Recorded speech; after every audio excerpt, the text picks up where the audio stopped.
भारतीय वायुसेना के प्रमुख air chief marshal Amarpreet Singh ने 2019 के बालाकोट एयर स्ट्राइक को याद करते हुए कुछ ऐसी बातें कहीं जो उस घटना को एक नए नजरिए से देखने पर मजबूर करती हैं। उन्होंने कहा कि उस समय हमारे पास बहुत बड़ी मात्रा में ह्यूमन इंटेलिजेंस थी जो यह साबित करती थी कि स्ट्राइक अपने टारगेट पर पूरी तरह सटीक बैठी थी। लेकिन इसके बावजूद देश और विदेश में कई लोग पाकिस्तान की बातों को सच मान बैठे। पाकिस्तान ने तो यहाँ तक मजाक उड़ा दिया कि सिर्फ एक कौवा मारा गया। ये बातें सुनकर एक बार फिर याद आता है कि 2019 में भले ही हमारा ऑपरेशन सफल रहा, लेकिन दुश्मन का नैरेटिव कई जगह जीत गया था। वहीं मई 2025 में हुए ऑपरेशन सिंदूर में तस्वीर बिल्कुल बदल चुकी थी। इस बार न सिर्फ स्ट्राइक हुई बल्कि तुरंत ठोस सबूतों के साथ दुनिया को दिखाया गया कि निशाना कितना सटीक लगा है। 26 फरवरी 2019 को पुलवामा हमले के बाद वायुसेना ने ऑपरेशन बंदर लॉन्च किया। 12 मिराज 2000 जेट्स ने पाकिस्तान के बालाकोट में आतंकी ट्रेनिंग कैंप को निशाना बनाया। इसमें इजरायली स्पाइस 2000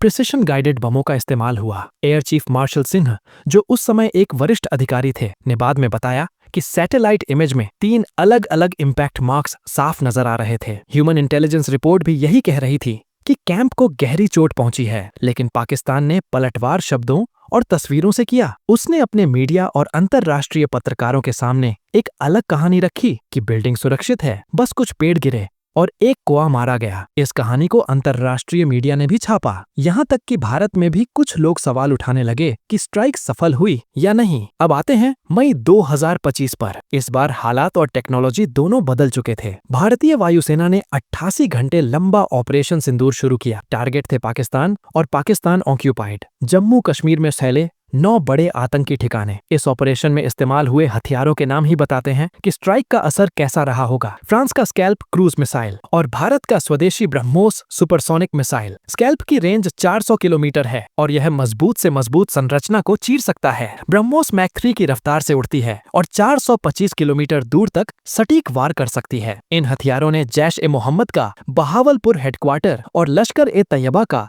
मुरिद के ठिकाना पूरी तरह तबाह कर दिया। इसके अलावा इस ऑपरेशन में ड्रोन, हैमर म्यूनिशन और आकाश तीर AI based air defence network का भी इस्तेमाल हुआ, जिससे स्ट्राइक न सिर्फ सटीक बल्कि पूरी तरह सुरक्षित भी रही। अगर हम तुलना करें तो 2019 के स्पाइस 2000 और 2025 के स्कैल्प ऑफ ब्रह्मोस के बीच का फर्क साफ दिखता है। यह उस समय एक एडवांस हथियार था, लेकिन पाकिस्तान ने नुकसान की तस्वीरें छिपाकर इसका असर नैरेटिव वॉर में कम कर दिया। दूसरी ओर स्कैल्प और ब्रह्मोस जैसे हथियारों के हमले के बाद बने क्रेटर्स और मलबा सैटेलाइट तस्वीरों में साफ नजर आते हैं, जिससे किसी भी तरह का झूठा दावा टिक नहीं पाता। 2019 में कई चैनल पाकिस्तान के कंट्रोल में दिखाई गई सीमित तस्वीरों पर भरोसा कर बैठे और रिपोर्ट कर दिया कि नुकसान मामूली है। लेकिन 2025 में कहानी उलट थी। भारतीय वायुसेना ने प्रोएक्टिव अप्रोच अपनाई। स्ट्राइक के तुरंत बाद टाइम स्टैम्प्ड हाई रेजोल्यूशन तस्वीरें जारी की गईं और ओपन सोर्स इंटेलिजेंस कम्युनिटी को इनकी जांच का मौका दिया गया। इससे पाकिस्तान के दावों को उसी वक्त झूठा साबित कर दिया गया। Air chief marshal Amarpreet Singh का कहना था कि बालाकोट के समय ऑपरेशन की सफलता के बावजूद जानकारी के मोर्चे पर हम उतने आक्रामक नहीं थे जितने होना चाहिए था। उस अनुभव से हमने सीखा कि आज के दौर में ऑपरेशनल जीत के साथ साथ